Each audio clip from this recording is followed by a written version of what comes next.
Ibu dulu.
Bu Erni, suaranya tidak dengar.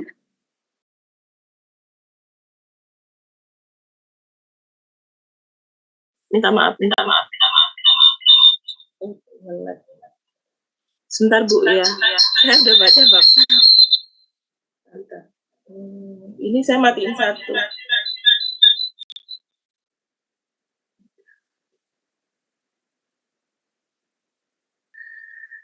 Penumpukan lemak di perut atau lebih dikenal obesitas sentral menjadikan suatu problem estetika pada wanita yang dapat menurunkan kepercayaan diri atau rasa insecure.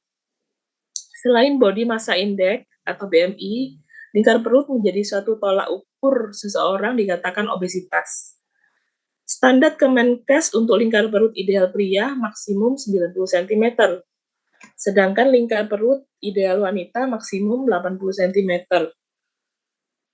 Obesitas sentral merupakan salah satu predisposisi penyakit kardiovaskuler dan penyakit metabolik. Badan Kesehatan Dunia (WHO) menaruh perhatian khusus pada masalah obesitas yang prevalensinya naik secara signifikan. Khususnya pada tahun 2002, didapati 1 dari 8 orang di dunia mengalami obesitas.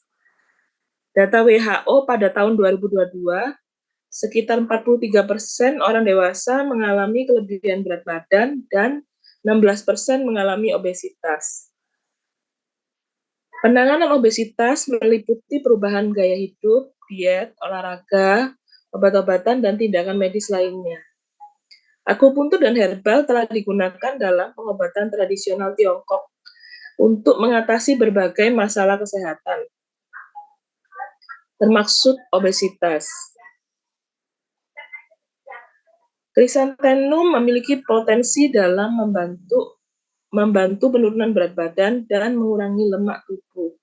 Kombinasi akupuntur dan herbal krisantemum diharapkan dapat memberikan efek sinergis agar dapat menurunkan lingkar perut pada wanita obesitas. Next.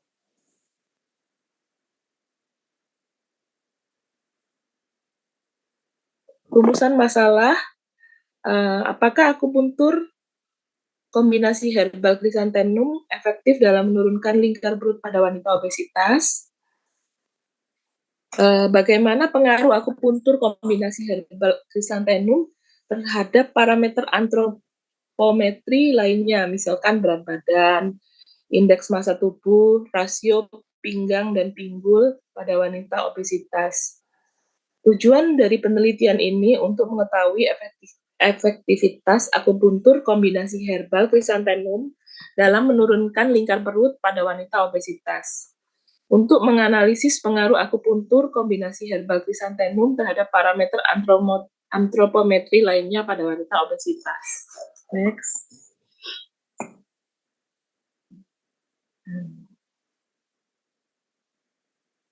Pada bab 2, tinjauan pustaka,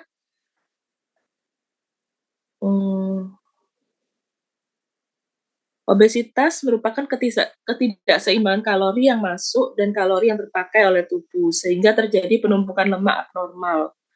Penumpukan lemak abnormal ini utamanya pada daerah abdomen atau perut. Itu yang dikatakan Hall et al. Dari 2019. Pemilihan kualitas makanan yang dikonsumsi lebih penting daripada jumlah kalori yang masuk.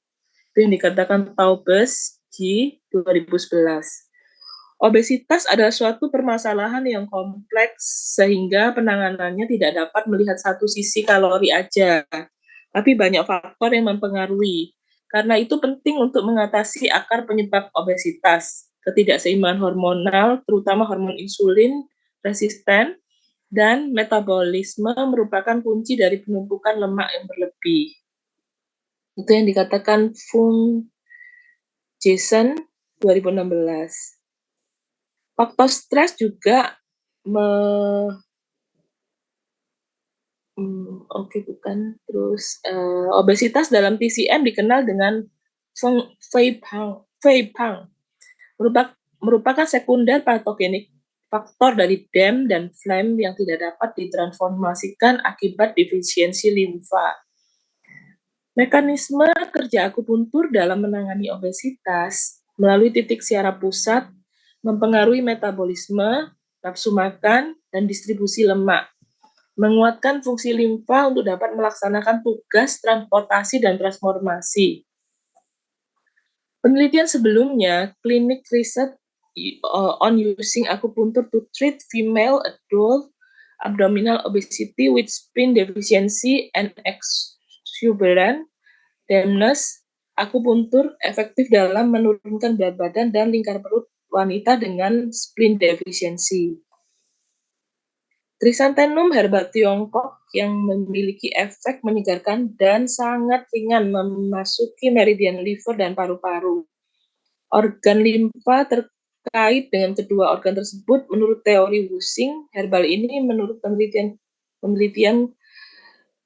Chrysanthemum incidum L. Ethanol extract reduce high fat diet in obesity in mice, dapat membantu mereduksi lemak. Next. Minta tolong. Next, Mas. Ya. Bab 3, metode penelitian. Waktu dan tempat adalah waktunya Maret sampai April 2025 pada praktek mandiri akupuntur Elmi Harsono di Ciliput, Bogor.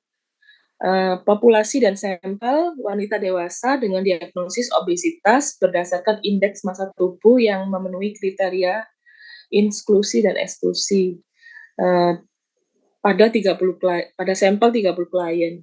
Desain penelitian kuasi eksperimental dengan desain pre-test, post-test dengan kelompok kontrol. Variabel penelitian, variabel independen melalui perlakuan akupuntur. Instrumen penelitian, kuesioner dengan mengumpulkan data demografi dan karakteristik responden. Dan pita ukur untuk mengukur lingkar pinggang. Prosedur penelitian pada tahap awal, kami mengumpulkan data demografi dan pengukuran lingkar pinggang awal.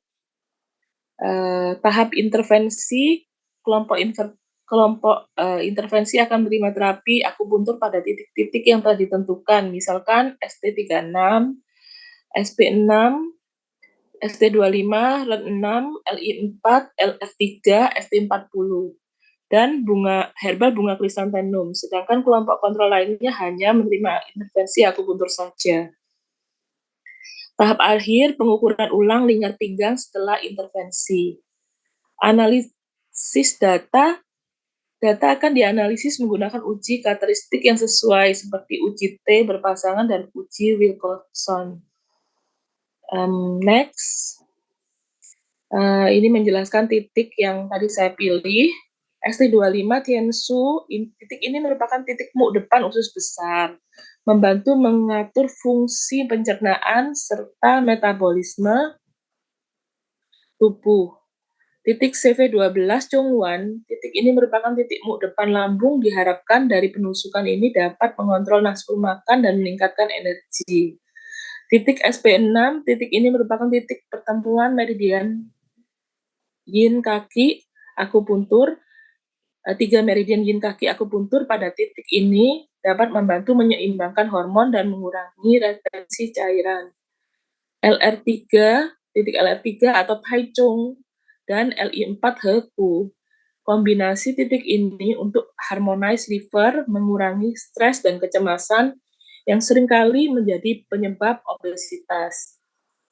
Titik ST36 Cusanli dan CV6 Cihai mengoptimalkan energi tubuh sehingga tubuh tidak mencari kompensasi melalui intake makanan dari luar. Baik, terima kasih. Mohon banyak masukan dari Bu Kusnul dan teman-teman. Baik, terima kasih Bu Erni. Boleh kembali ke tujuannya, ke rumusan masalah. Rumusan masalah tujuan tadi kalau tidak salah jadi 1 nih.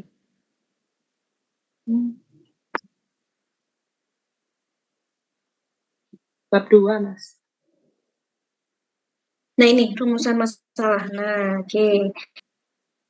Oh, bukan, maaf, bab 1. Bab 1. Rumusan masalah di bab 1. Nah, ini. Naik lagi, Mas Rifki. Di bab 1 di rumusan masalah. Iya, turun Nah, berarti, Bu. Nah, sudah ini. stop di sini. Nah, ini rumusan masalahnya kenapa 2, Bu Erni?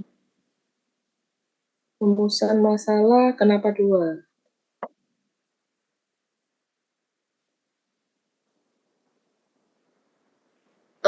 Tujuannya Bu Erni ini nanti melakukan penelitian yang akan Bu Erni lakukan bagaimana? Minta maaf, bagaimana Bu? Boleh diulang?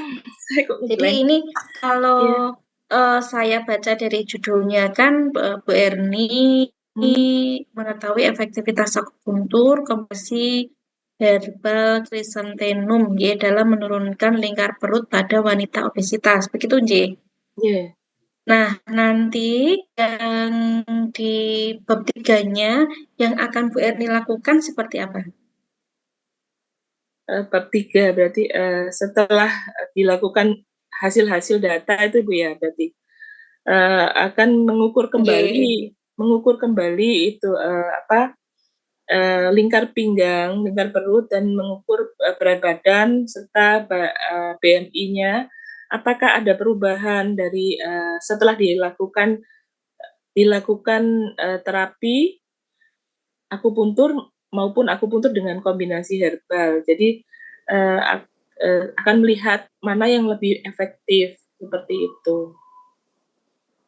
Oke, mana yang lebih efektif antara akupuntur dan juga kombinasi herbal. Begitu ini ya.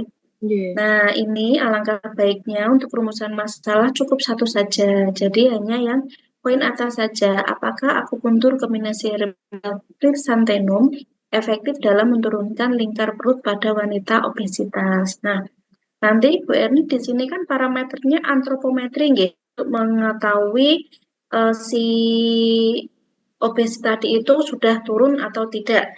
Nah, yang dicek itu nanti penurunan pinggangnya atau indeks massa tubuhnya. Saya sih tadinya berpikir semuanya, Bu. Tapi karena melihat judul harus fokus, Bu ya. Berarti harus cuma lingkar pinggang aja ya. Nah, jika seperti itu, yang rumusan masalah yang poin kedua dihilangkan, nanti dimasukkan di tujuan penelitian. Tujuan penelitiannya itu ada 2, tujuan penelitian secara umum dan tujuan penelitian secara khusus. Kalau tujuan penelitian secara umum, yaitu untuk mengetahui efektivitas akupuntur kombinasi herbal krisantenum dalam menurunkan lingkar perut pada wanita obesitas. Untuk tujuan khususnya, berarti yang pertama untuk mendeskripsikan karakteristik dari responden. Kemudian yang kedua, tujuan khususnya Bu Erni, yang kedua untuk mengetahui perubahan lingkar perut pada wanita obesitas sebelum dan sesudah dilakukan akupuntur. Terus kemudian yang ketiga untuk mengetahui perubahan penurunan lingkar perut pada wanita obesitas sebelum dan sesudah dilakukan akupuntur kombinasi herbal krisantemum.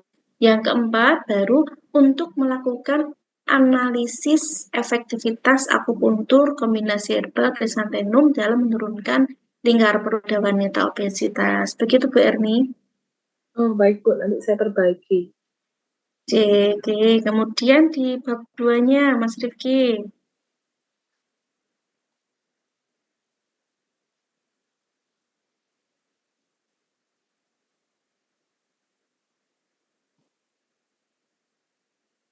Oke, nah ini di sini ada obesitas. Berarti nanti di situ ditambahkan dalam penentuan obesitas itu apa yang digunakan. Nah, itu bisa dimasukkan antropometri, misalnya pengukuran lingkar perut, kalau misalnya wanita berapa, laki-laki berapa. Nah, itu nanti dimasukkan di rincian pustakanya. Kemudian IMT bisa dimasukkan di situ, tetapi di sini fokusnya Bu Erni hanya untuk mengukur penurunan lingkar perut pada wanita yang obesitas. Begitu nggih Bu Erni? Iya. Izin Bu, J. Bu Monggo Pak Erni, Ibnu. Ya, Mbak Ibnu. takutnya nggak ditulis, Apa? takutnya nggak di copy paste ini sarannya Bu Husnul. Nah, itu saya sekarang baru kepikiran tadi pas di poin Nah. kedua, ketiga itu saya ngerekam sekarang, mulai ngerekam pakai Gini, HP. izin Bu Husnul. Tadi Oke, yang monggo Pak Ibnu. yang pertama itu masukan dari Bu Husnul, yang rumusan masalah itu yang bagaimana itu dihapus mawon. Yang pertama tadi. Oh, saya langsung edit gitu dah maksudnya. Enggak, mesti dicatat mawon. Kalau tadi itu rumusan masalah cuma satu aja. Cuma satu aja, yang bagaimana itu enggak usah. Terus yang tujuan izin Mas Rifki ke atas. Turun. Nah, yang ini tujuan penelitian itu nanti ada 4 poin ya tadi. Ya, 4 poin. Nanti saya ini Bu, saya bantu ini. Nanti tadi kan mendeskripsikan karakteristik yang pertama, yang kedua apa tadi itu sesuai judul. Habis itu yang kedua, yang terakhir tadi menganalisis. Takutnya nggak ditulis Bu, saya ini. Saya tadi yang sempat ngerekam itu poin ketiga dan keempat. Ini sedang proses rekamnya. Diperbaiki. Tapi untuk proses nanti. Tujuan 1, 2-nya nggak kerekam. Bisa Bu. Okay. Lanjut Mas Rifki yang berikutnya. Baik, ini. Mohon maaf ya Ibu. Tujuannya tadi, nggih boten napa-napa Bu Erni. Tujuannya tadi ada 2, tujuan umum dan tujuan khusus nggih. Bu Erni. Iya. Monggo Bu. Monggo Bu. Maaf Bu, interupsi tadi. Monggo Bu Husnul. Tidak apa-apa. Ini sambil saya ketikkan di ini. Nanti saya ketikkan di chat. Jadi nanti tinggal Bu Erni ini kopikan nggih. Baik. Di tinjauan pustaka nanti bisa ditambahkan di situ kan pengertian obesitas, terus kemudian obesitas berdasarkan TCM kan nggih. Nah, itu nanti bisa ditambahkan di situ penentuan obesitas. Nah, penentuan obesitas itu kan bisa menggunakan hanya kalau Bu Erni mau menggunakan antropometri juga tidak apa-apa. Misal berat badan berdasarkan tinggi badan kalau itu pakai IMT, terus kemudian bagaimana lingkar pinggangnya, lingkar perutnya untuk wanita berapa, untuk laki-laki berapa, nanti ditambahkan di tinjauan pustakanya. Nah, terus baru di situ membahas tentang akupuntur. Nah, akupuntur nanti dimasukkan di situ titik-titiknya apa saja yang mau ditusuk ya ketika di situ untuk menurunkan lingkar perutnya. Terus ditambahkan lagi mekanisme kerja dari si akupuntur itu tadi. Terus baru masuk lagi di tinjauan pusatnya ditambahkan bunga krisantemum gitu. Kenapa kok bunga krisantemum di sini? Bisa menurunkan obesitas atau bisa menurunkan berat badan. Nah, kandungan krisantemumnya bagaimana? Terus mekanisme kerja si krisantemumnya bagaimana? Terus kemudian cara minum krisantemumnya bagaimana? Nah, nanti ditambahkan di bab 2-nya. Begitu nggih Bu Erni? Iya, Ibu. Makasih. J, kemudian turun Mas Rifki di bab 3-nya. Oke, nanti di situ ditambahkan juga kerangka teorinya nggih, Bu. Nggih. Karena kerangka teorinya belum dimasukkan di PPT. Iya, Di bab yang 3-nya pun nggih, kerangka konsepnya juga belum ada di sini. Nah, nanti bisa dimasukkan juga untuk kerangka konsepnya. Oke, baik. Nah, ini populasinya ini hanya 30, Bu Erni. iya, kalau berarti 15 gitu boleh ya, Bu ya? Atau Baik, ini sebaiknya saya cuman satu ini aja, aku puntur aja, aku puntur dan herbal aja atau aku puntur aja gitu supaya nggak harus banyak. sebenarnya sebenarnya tidak apa-apa, Ibu. Jadi di sini kan populasi sampel itu 30 yang memenuhi kriteria inklusi dan eksklusi. Nah, ketika di sini para peneliti menuliskan adanya kriteria inklusi dan eksklusi, di situ harus dimasukkan apa yang menjadi kriteria inklusi dan apa yang menjadi kriteria eksklusi untuk mendapatkan 30 sampel. Begitu, Bu Erni. Iya, yang maksudnya itu kan, maksudnya yang kalau eksklusi kan yang dia mau mengikuti sampai akhir, terus bisa rutin minum krisantemumnya, rutin akupunturnya, begitu nggih. Kalau inklusi kan istilahnya yang eh, mengikuti pola dietnya apa segala. Nah, ini Bu Erni ada batas usia nopo mboten? Iya ada, berarti ya. Nah, jika Sebaiknya ada itu batas usia, nanti dimasukkan di inklusi. inklusi Bisa ya. masuk di sampel itu usia berapa sampai berapa. Nah, nanti bisa dimasukkan di proposal penelitiannya, nggih, Bu Erni. Jadi, inklusinya apa saja, kriterianya eksklusinya apa saja. Nah, itu nanti dimasukkan juga teknik samplingnya. Teknik samplingnya ketika di situ menggunakan inklusi dan eksklusi, berarti menggunakannya purposive sampling begitu. Oke, Oh, kalau kliennya 30 tuh cukup nggak Bu ya untuk satu penelitian ini dengan dua um, dua apa kriteria. boleh, tidak apa-apa. Semua itu kan tergantung dari si peneliti sebenarnya, Bu Erni. Like, sama halnya dengan apa yang sudah saya sebutkan sebelum-sebelumnya ketika perkuliahan, jika sampel kita terlalu sedikit, kemungkinan besar data kita juga tidak normal. Hanya itu saja, Bu Erni. Iya, iya. Jadi nanti 30 ini kan kuasi eksperimental dengan desain pretest post-test dengan kelompok kontrol. Berarti two group nggih, bukan one Ya. group nggih Bu Erni. Atau sebaiknya saya jadiin satu grup aja. Hanya satu saja, berarti tidak ada kelompok kontrol. Ya ini justru memikirkan kalau takutnya 30 nggak mencukupi takutnya. Mencukupi itu Bu, mencukupi. Jadi nanti Betul. 30 dibagi dua, yang 15 diberikan perlakuan akupuntur, kemudian yang 15 diberikan perlakuan akupuntur kombinasi bunga krisantemum, begitu. Iya, Gitu nggih? iya Bu. Oke, baik. Nah, ini untuk analisa datanya sama seperti dengan Bapak Ibu yang lain. Jadi nanti di situ ditambahkan analisa data univariat, analisa data bivariatnya. Univariatnya untuk mendeskripsikan karakteristik dari responden, entah itu dari umur, karena ini jenis kelaminnya hanya wanita, nggih. Berarti nanti yang diambil wanita semua, nggih, nggih. Iya, saya begitu aja kayaknya.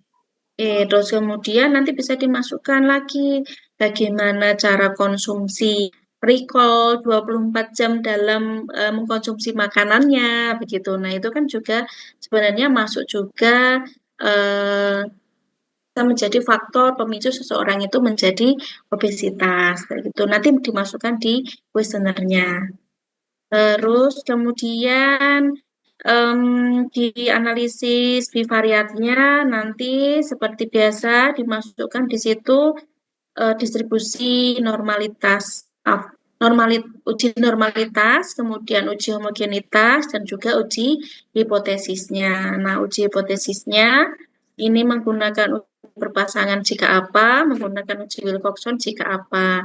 Karena itu untuk membandingkan dua perlakuan, ya berarti nanti ditambahkan untuk uji T tidak berpasangan menggunakan apa, ketika itu datanya normal, kemudian uji alternatifnya menggunakan apa jika datanya tidak normal. Begitu nggih, Bu Erni?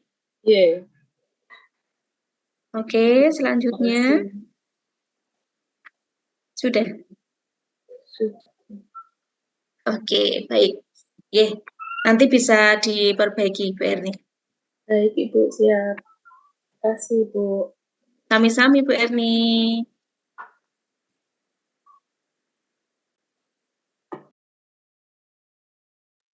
Jadi untuk selanjutnya Pak Bambang karena belum bisa digantos Pak Ibnu dulu nggak Ibu sebentar. Saya Boleh, nggih.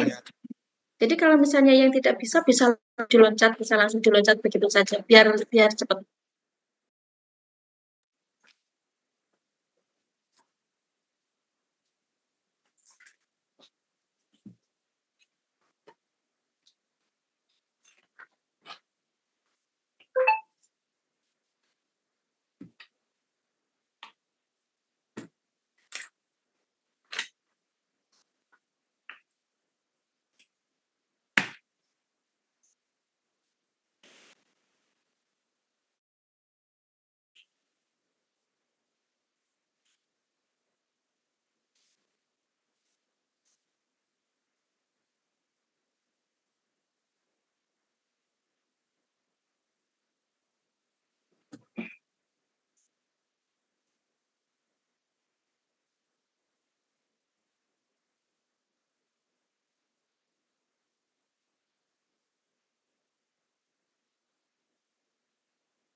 Belum Mas Rifki?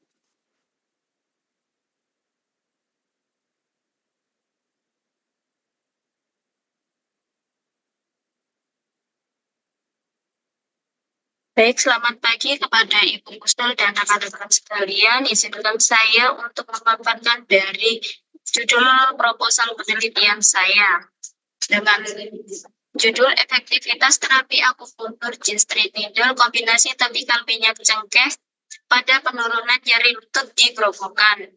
Kemudian dengan pembimbing satu saya, Bapak Sulika Badi, yang kedua pembimbing duanya Ibu Ros Indaheti Patriani. Next, Mas.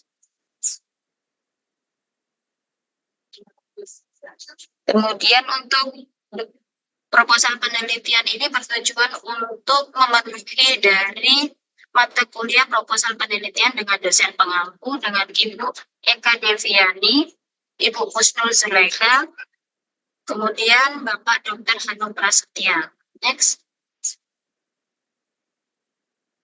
Untuk bab 1 pendahuluannya, dengan latar belakang, nyeri lutut adalah gangguan pada sistem muskuloskeletal yang melibatkan tulang patella, sendi lutut, serta jaringan lunak seperti pembuluh darah, saraf, ligamen, otot, dan tendon. Untuk etiologinya itu sendiri, secara umum nyeri lutut dapat muncul segera setelah mengalami cedera atau disebabkan oleh kondisi degeneratif seperti osteoartritis, artritis reumatoid, serta gout. Untuk resiliensi itu sendiri di dunia menurut WHO pada tahun 2019 terdapat sekitar 528 juta orang mengalami peningkatan sebesar 113% sejak tahun 1990. Untuk mayoritas penderita sekitar 73% berusia di atas 55 tahun dan 60% diantaranya adalah perempuan.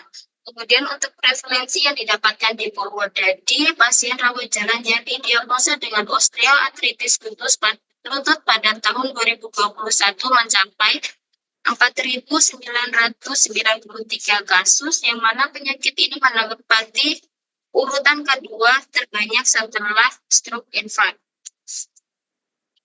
Next, untuk rumusan masalahnya itu sendiri, seberapa efektivitas terapi akupunktur G-string needle kombinasi topikal minyak cengkeh pada penurunan nyeri lutut di Grobogan. Next. Kemudian untuk tujuan penelitian saya, yang pertama tujuan umum, yaitu menilai efektivitas terapi akupunktur G-string needle kombinasi topikal minyak cengkeh pada penurunan nyeri lutut di Grobogan. Untuk tujuan khususnya itu sendiri, yang pertama, menilai efektivitas terapi akupunktur G-string needle dalam penurunan nyeri lutut. Yang kedua, mengevaluasi efektivitas terapi G-string needle kombinasi topikal minyak cengkeh terhadap penurunan nyeri lutut. Yang ketiga, menganalisis tingkat penurunan nyeri antara kelompok yang menerima kombinasi terapi dan kelompok kontrol. Next. Kemudian untuk manfaat penelitiannya, manfaat teoritis memberikan kontribusi ilmiah pada bidang pengobatan alternatif terkait efektivitas terapi akupunktur G-string needle kombinasi topikal minyak cengkeh pada penurunan nyeri lutut. Untuk manfaat praktis, untuk memberikan alternatif pengobatan yang aman, efektif, dan terjangkau bagi masyarakat serta menjadi referensi bagi praktisi kesehatan di Grobogan. Kemudian untuk keaslian penelitiannya itu sendiri,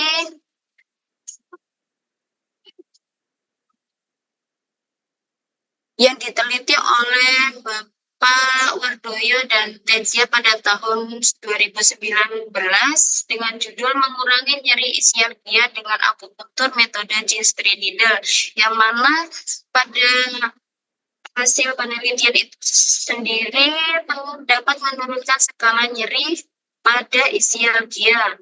Dengan perbedaan penelitian yang saya gunakan itu, beliau tidak menggunakan kombinasi terapi lain seperti minyak cengkeh. Kemudian untuk yang kedua, oleh Bapak Suryanto pada tahun 2017 dengan judul pengaruh terapi akupunktur G-string needle terhadap penurunan skala nyeri, yang mana penggunaan G-string needle itu sangat efektif untuk menurunkan skala nyeri. Namun perbedaan dari penggunaan dari judul saya itu, beliau tidak menggunakan kombinasi terapi akupunktur minyak cengkeh, namun memiliki kesamaan dengan menggunakan titik G-string needle, yaitu titik ST34 Liancius, Extra, Helium, dan SP10 Sweghai.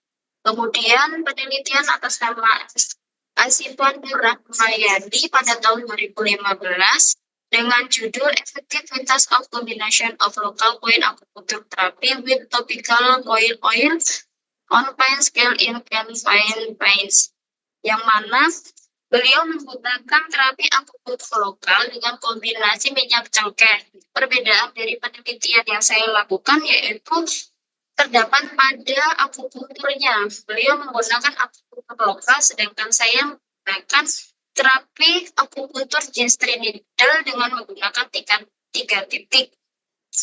Next.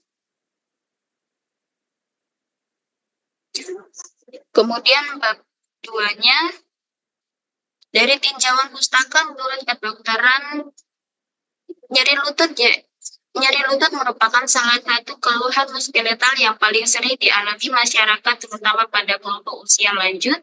Kondisi ini dapat disebabkan oleh berbagai faktor seperti osteoartritis, trauma, atau aktivitas fisik yang berlebih. Untuk ilmu akupunkturnya itu sendiri, akupunktur adalah teknik pengobatan tradisional Tiongkok yang melibatkan stimulasi titik tertentu di tubuh untuk mengembalikan keseimbangan energi. Metode G-string needle merupakan salah satu teknik yang banyak digunakan untuk mengatasi nyeri.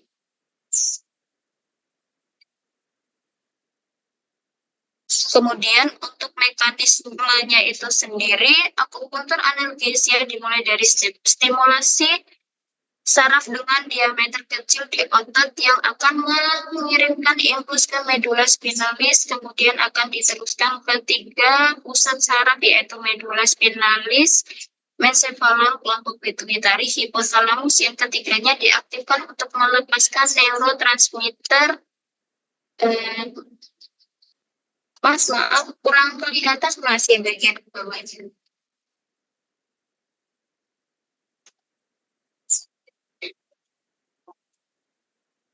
Ya.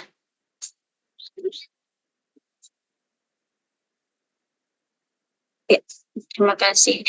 Kelompok pituitari hipotalamus yang ketiganya diaktifkan untuk melepaskan neurotransmitter berupa endorfin yang menghambat pesan nyeri yang datang berikutnya melalui jalur nyeri lainnya. Untuk penggunaan minyak cengkehnya itu sendiri, minyak cengkeh dikenal memiliki komponen aktif seperti eugenol yang memberikan efek analgesik dan antiinflamasi sehingga berpotensi meningkatkan hasil terapi akupunktur untuk mengurangi intensitas nyeri. Next.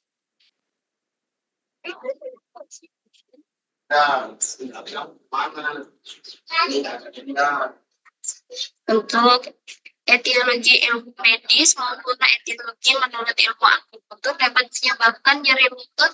Untuk penanganan tata laksanaan akupunktur di lutut itu sendiri dibedakan menjadi 2. Yang pertama farmakologi dengan pemberian NSAID berupa ibuprofen, analgesik, kortikosteroid dengan tujuan untuk menurunkan skala nyeri.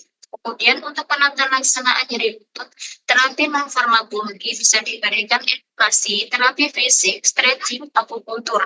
Dalam penelitian saya akan meneliti dengan menggunakan terapi akupunktur G-string needle, topikal minyak cengkeh, yang mana kedua perlakuan tersebut berupa terapi akupunktur G-string needle dan topikal minyak cengkeh diharapkan dapat menurunkan skala nyeri. Next. Kemudian untuk hipotesisnya HA terdapat perbedaan signifikan terikat nyeri lutut sebelum dan sesudah diberikan terapi untuk kombinasi topikal minyak cengkeh. Untuk HO-nya itu sendiri tidak terdapat perbedaan signifikan tingkat nyeri lutut sebelum dan sesudah diberikan terapi akupunktur. Untuk bab 3-nya, metode penelitian ini akan saya lakukan yang berpusat di praktek mandiri mentari akupunktur. Bukan yang saya teliti adalah masyarakat yang ada di bukan. Kemudian untuk waktu penelitiannya ini sendiri akan dilakukan dari bulan Februari sampai bulan Mei 2025. Kemudian untuk desain penelitian desain penelitiannya menggunakan kuasi eksperimen dengan rencana menggunakan pendekatan pretest post-test design dengan keterangan A1 sama dengan sebelum dilakukan terapi akupunktur, X2 perlakuan pemberian terapi akupunktur, A3 setelah dilakukan terapi akupunktur. Kemudian untuk yang kelompok kedua, A4 sebelum dilakukan terapi akupunktur G-string needle kombinasi.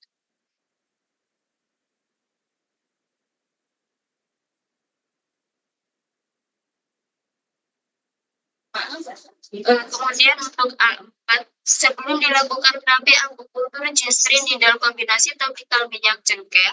X5 perlakuan pemberian terapi akupunktur G-string needle kombinasi topikal minyak cengkeh. Kemudian untuk A6-nya setelah dilakukan terapi akupunktur G-string needle kombinasi topikal minyak cengkeh.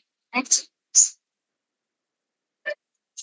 Untuk populasi dan sampelnya, Simulasinya dilakukan pada warga keluhan nyeri lutut sebanyak 30 orang di Grobogan. Untuk sampelnya rencananya akan mengambil 30 responden yang memenuhi kriteria inklusi dan eksklusi. Diambil menggunakan teknik purposive sampling, yang mana ketentuan dari inklusi itu sendiri pasien dengan keluhan nyeri lutut ringan hingga sedang berdasarkan skala Maastricht Rating Scale atau NRS, usia, jenis kelamin, dan pasien bersedia mengikuti prosedur penelitian. Untuk eksklusinya itu sendiri, pasien tidak bersedia mengikuti prosedur penelitian, kondisi medis lain yang dapat mempengaruhi nyeri lutut berupa infeksi maupun tumor. Kemudian pasien dengan kontraindikasi terhadap akupunktur atau alergi terhadap minyak cengkeh. Untuk variabel penelitiannya dari variabel terikatnya menurut skala nyeri, variabel bebasnya terapi akupunktur metode G-string needle dan terapi akupunktur metode G-string needle kombinasi topikal minyak cengkeh pada penurunan nyeri.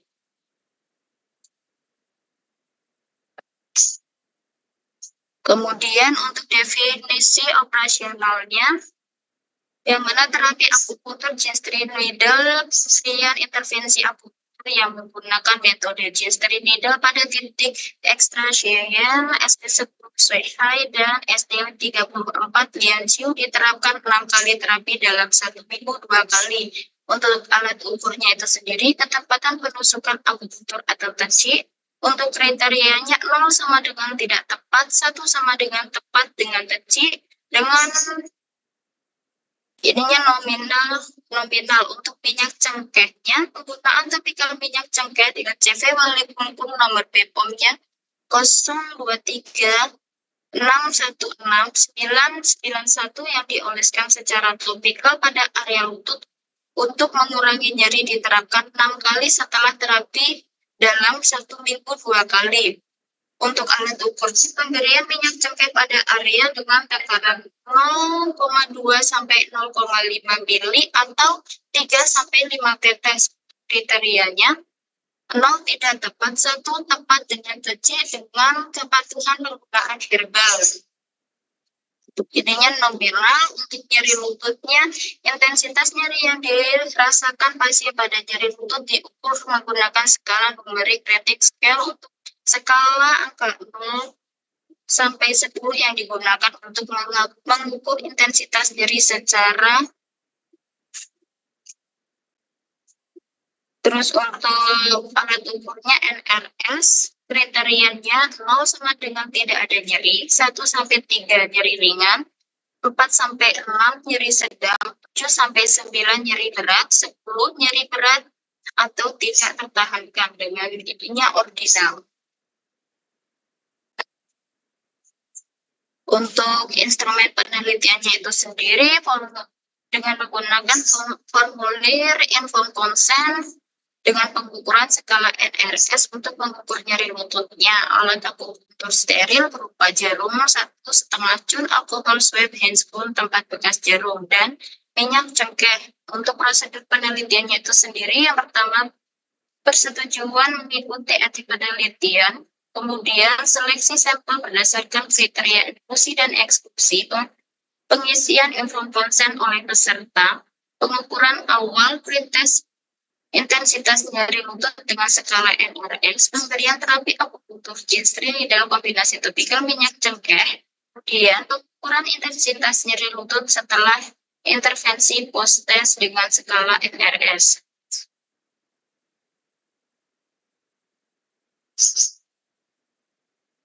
Nah, untuk analisis datanya, pertama dilakukan uji normalitas dengan yang mana menguji apakah varians dari 2 kelompok dengan menggunakan separuh wave untuk dilakukan uji normalitas datanya. Yang kedua, uji homogenitas dengan menggunakan Lab test, uji homogenitas varian untuk menguji apakah varian dari 2 atau lebih kelompok adalah sekian. Untuk uji hipotesisnya, jika data tersebut normal atau GT berpasangan dengan varian sampel t-test digunakan untuk membandingkan skor nyeri sebelum dan sesudah terapi dalam kelompok yang sama.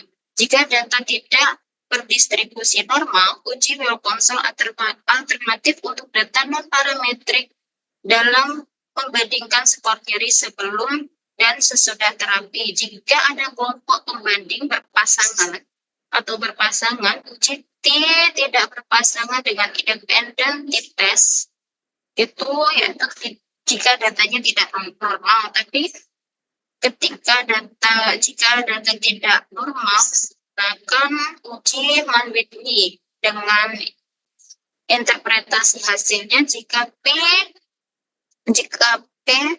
kurang dari 0,5 maka hipotesis alternatif HA diterima, yang berarti akan pengaruh signifikan dari terapi akupunktur terhadap penurunan nyeri lutut. Jika P lebih dari 0,05 maka hipotesis 0 diterima, yang berarti tidak ada pengaruh signifikan.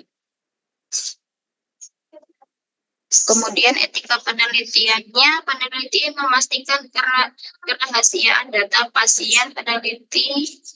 Penelitian yang hanya digunakan saat penelitian. Setelah dilakukan penelitian, data akan dimusnahkan. Yang kedua, peneliti menjaga kerahasiaan subjek penelitian dan tidak akan dicantumkan nama subjek peneliti dan segala informasi terjaga kerahasiaannya. Yang ketiga, subjek bersedia mengikuti proses peneliti dan menandatangani informed consent. Yang keempat, menjamin keamanan dan kenyamanan subjek selama penelitian. Terima kasih kepada Ibu Kusno, mohon saran dan kritikannya. Terima kasih. Baik, terima kasih. Jika bisa minta tolong di tujuan.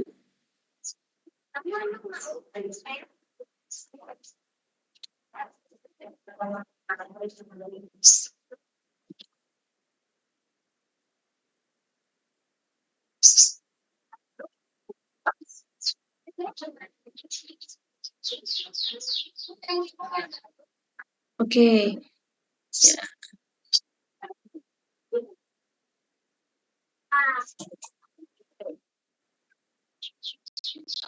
Nah,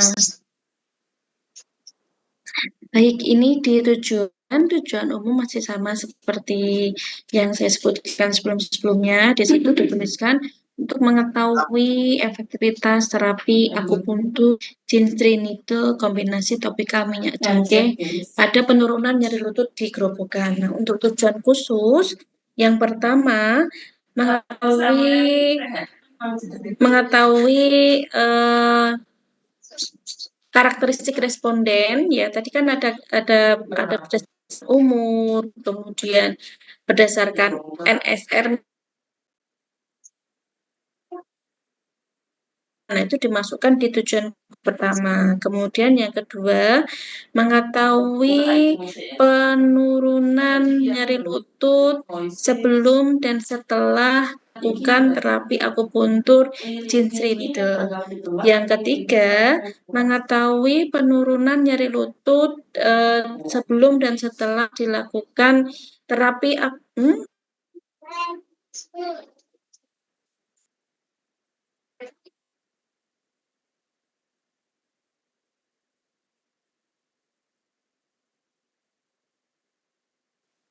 Bu Kusnul terpental ini. Iya, mohon maaf, ini terpental saya ternyata.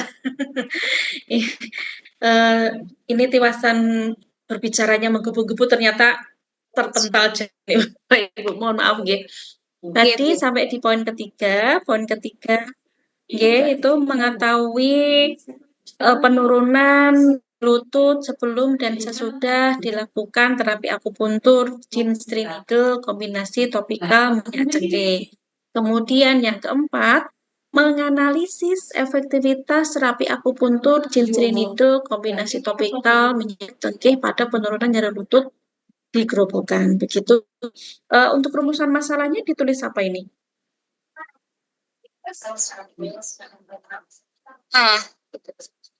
Nah, ini yang namanya rumusan masalah itu pasti selalu akan menjawab sebuah pertanyaan. Jadi kalau pertanyaan itu pasti ada 5W 1H. What, who, when, kemudian where, dan sebagainya. Nah, kalau ini seberapa efektivitas terapi berarti kan kita tidak bisa menjawab suatu pertanyaan, gitu, Etika. Nah, nanti di situ ditambahkan, apakah ada efektivitas terapi akupuntur, cincin needle, kombinasi topikal minyak cengkeh pada penurunan nyeri lutut di kerobokan. Begitu juga tidak apa-apa. Atau apakah terapi akupuntur, cincin needle, kombinasi topikal, efek topikal minyak cengkeh, efek pada penurunan nyeri lutut itu juga tidak apa-apa, gitu. Atau apakah terapi akupuntur, cincin needle, kombinasi topikal minyak cengkeh efektif pada penurunan nyeri lutut di kerobokan itu juga bisa. Atau bagaimana efektivitas terapi itu juga bisa. Terserah, nggih. Yang penting di situ ada kalimat pertanyaan dan di mana di situ ada rumusan masalah dan ada kalimat pertanyaan berarti ada tanda tanya. Oke. Baik, kita lanjutkan di bab 2-nya. Nah, tadi saya baca di definisi operasional ada decik, nggih. Nggih. Halo? Oke. Nah, berarti akupunturnya pakai akupuntur decik, nggih. Rencananya iya, Ibu. Jadi untuk Nah, nanti bisa dimasukkan di tinjauan pustakanya.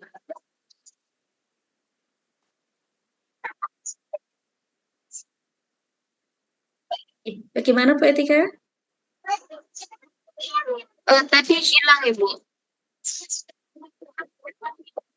Jadi deciknya dimasukkan di, iya, Ibu. Ya. Jadi untuk deciknya itu nanti dimasukkan di tinjauan Ya, pustaka. nanti deciknya dimasukkan di tinjauan pustaka.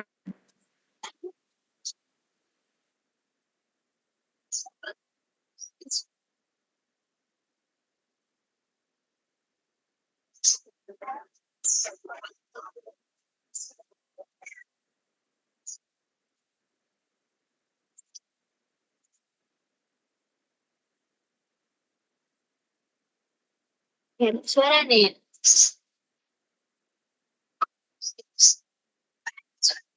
Halo, Ibu. Tidak ada suara nih.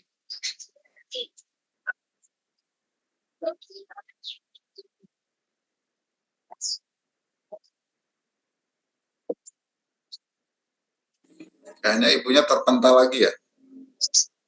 Kayaknya iya, Pak. Bandwidth-nya naik turun ini. Jadi saya terlempar terus ini sinyalnya ini. Nggih, Bu. Mohon maaf sekali nggih Bapak Ibu. Ya, baik. Tadi mana nggih saya nggih. Oke, nanti dimasukkan nggih deciknya dimasukkan di tinjauan pustakanya nggih Bu Etika. Terus kemudian di situ sudah memasukkan minyak cengkeh. Nah, di dalam minyak cengkehnya itu nanti juga dimasukkan bagaimana cara penggunaan minyak cengkehnya. Yes.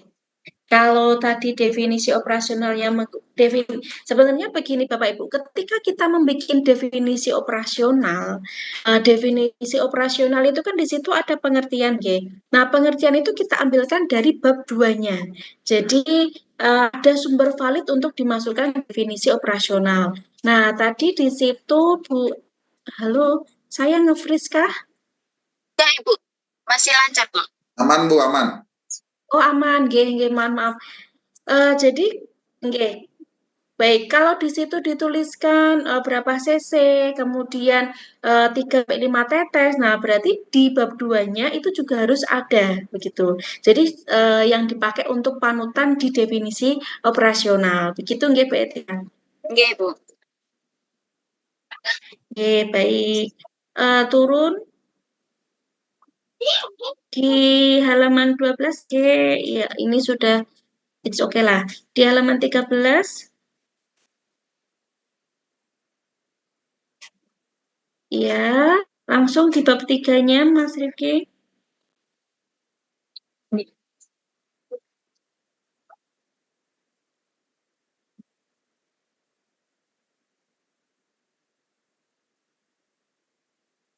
Nah, ini. Oke, lokasi. Iya, lanjut. Halaman 17. Nah, ini populasinya ada berapa, Bu Etika? Ada 30 ya, Bu. Ada 30. Oke. Itu 30 berdasarkan inklusi dan eksklusi, nggih?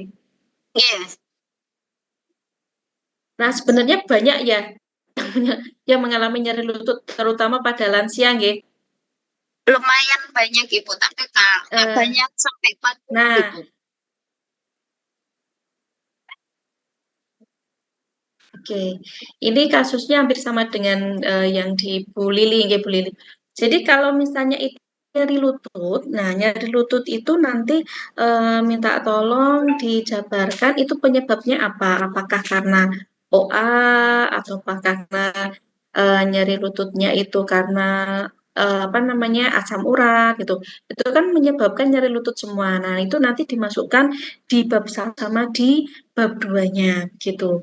Terus kemudian di sini sampelnya 30 dengan purposive sampling, baik inklusi pasien dengan keluhan nyeri lutut ringan hingga sedang berdasarkan skala numeric rating scale NRS. Nah, ini usia jenis kelamin ini maksudnya bagaimana, Bu Itika? Usianya bisa dari usia 30 ke atas, Ibu. Untuk jenis kelamin Nah, berarti dimasukkan. Oke. Untuk jenis kelaminnya bisa laki-laki maupun perempuan. Nah, berarti dimasukkan di inklusi juga, maksudnya dalam artian dituliskan sekalian. Usia, misal di situ usia 30 ke atas, ya dimasukkan di inklusi. Jenis kelamin, pasien berjenis kelamin wanita ataupun laki-laki, itu juga dimasukkan di inklusi. Begitu, terus pasien bersedia mengikuti prosedur penelitian, begitu. Oke. Oke, nah pasien tidak bersedia mengikuti nah biasanya ketika si pasien itu nyeri lutut, itu pasien pasti mengkonsumsi obat-obatan ya yang berkaitan dengan farmakologi, entah itu NSAID ataupun obat pereda nyeri lainnya. Nah, itu apakah masuk di dalam eksklusi atau tidak? Masuk, Ibu. Masuk. Jika masuk berarti nanti ditambahkan di situ, oke.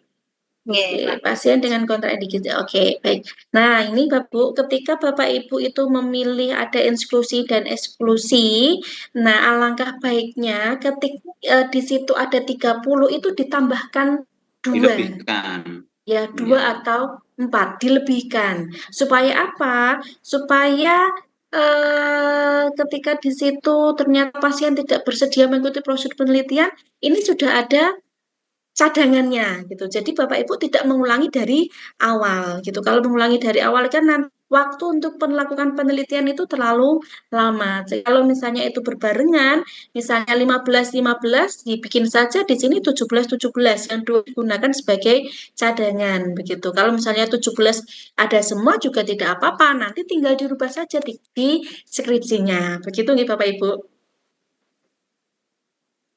Iya. Baik di dalam.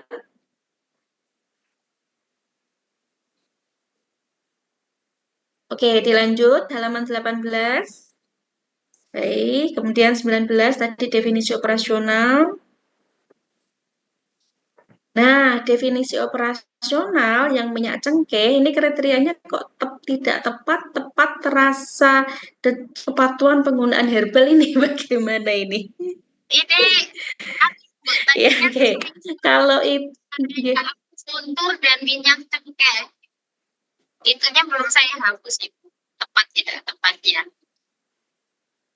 Ya, kalau ini berkaitan dengan minyak cengkeh, di situ kan alat ukur sudah ada, nggih, 3 sampai 5 tetes. Nah, berarti di situ kriterianya tinggal ditambahkan. Tidak tepat yang poin satunya, coding satunya tepat dengan pemberian takaran minyak cengkeh 3 sampai 5 tetes. Jadi kalau terasa decik itu nanti masuknya di terapi akupuntur saja. Begitu nggih, Bu Etika. Nah, ini untuk nyeri lutut. Memang RS ini skala nyerinya itu kan antara 0 sampai 10. Nah, tadi di kriteria di sini dimasukkan tidak apa-apa, tapi nanti pada waktu sudah diinklusi berarti yang diambil hanya nyeri ringan sampai nyeri sedang. Berarti dari 0 sampai 6. Begitu nggih? Nggih, nggih. Oke, baik. Nanti diberikan di keterangan di kuesionernya, ya. Jadi ketika penguji itu menguji itu tidak menanyakan kenapa kok si nyeri beratnya tidak diberi, kenapa kok nyeri sangat berat tidak dilakukan akupuntur. Gitu. Ya, baik. Selanjutnya di halaman 20. Oke, lanjut.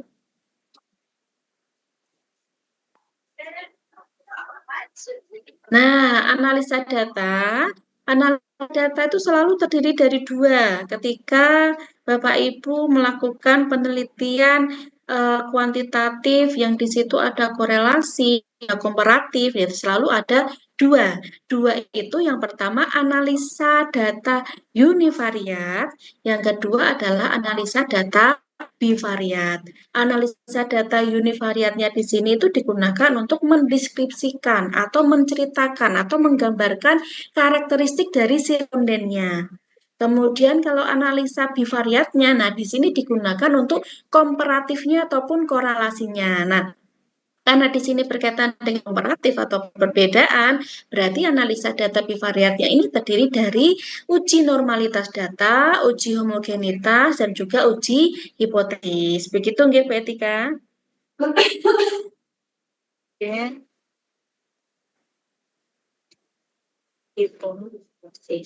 Bu. Oke, baik. Sudah. Apakah ada pertanyaan, Bapak Ibu? Kalau yang Tanya, Bu. univariatnya ditulis juga nggak Ibu ini di sini? Iya, dituliskan di situ. Jadi analisa data tetap ada 2. Yang pertama analisa data univariat, yang kedua analisa data bivariat. Analisa data univariatnya itu terdiri dari untuk mendeskripsikan atau untuk menggambarkan dari karakteristik responden, meliputi apa saja itu disebutkan di situ. Kemudian sesuai dengan tujuan khususnya ya. Kemudian yang kedua analisis bivariat. Nah, analisis bivariat terdiri dari uji normalitas, uji homogenitas, dan juga uji hipotesisnya. Gitu. Iya, Bu. Izin bertanya, Bu. Oke, monggo Pak Taufik. Ya, di bab 1 poin Bu, yang keaslian penelitian.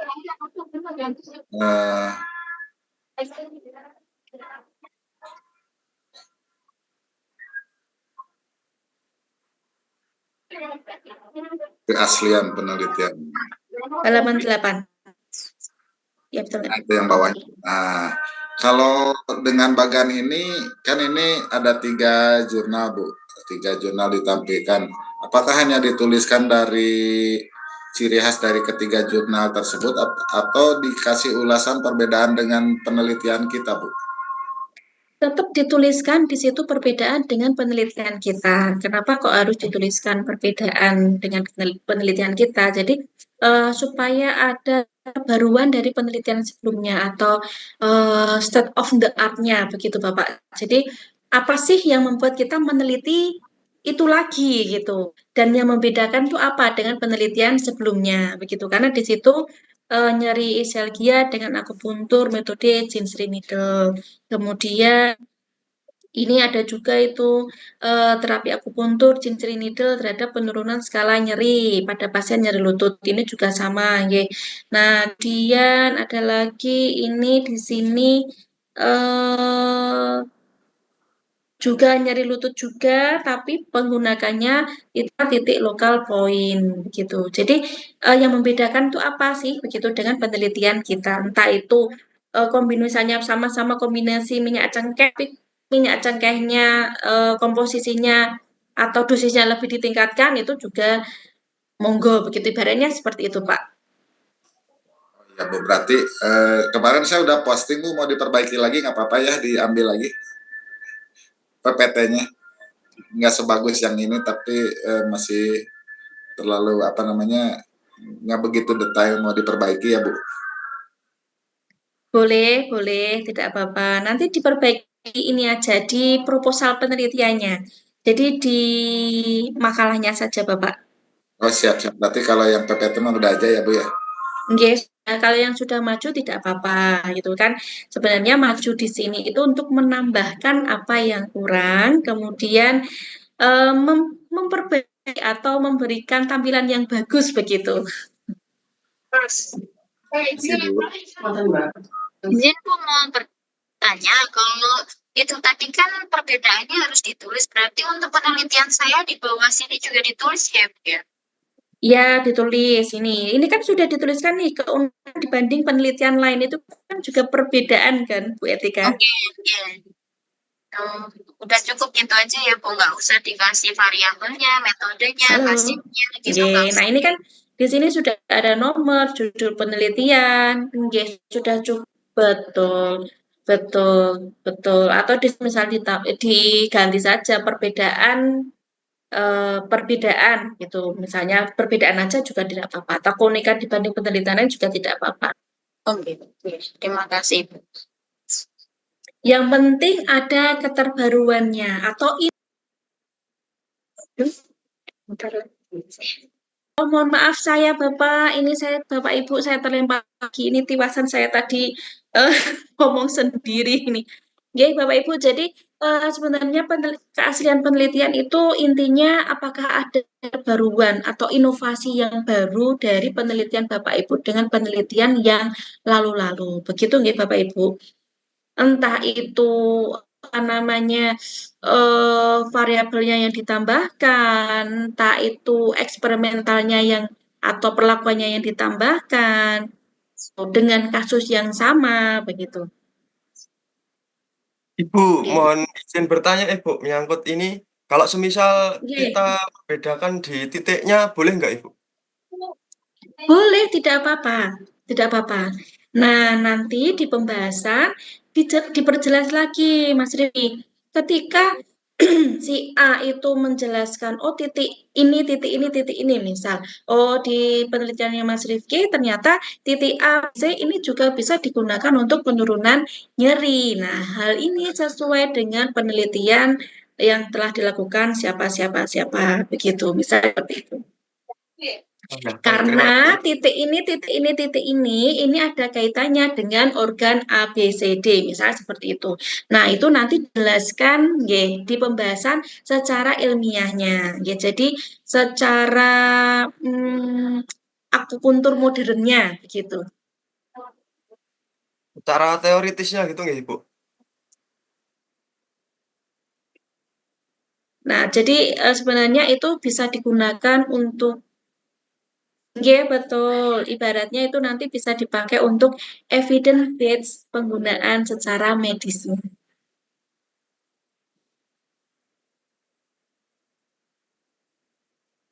Baik, terima kasih Ibu.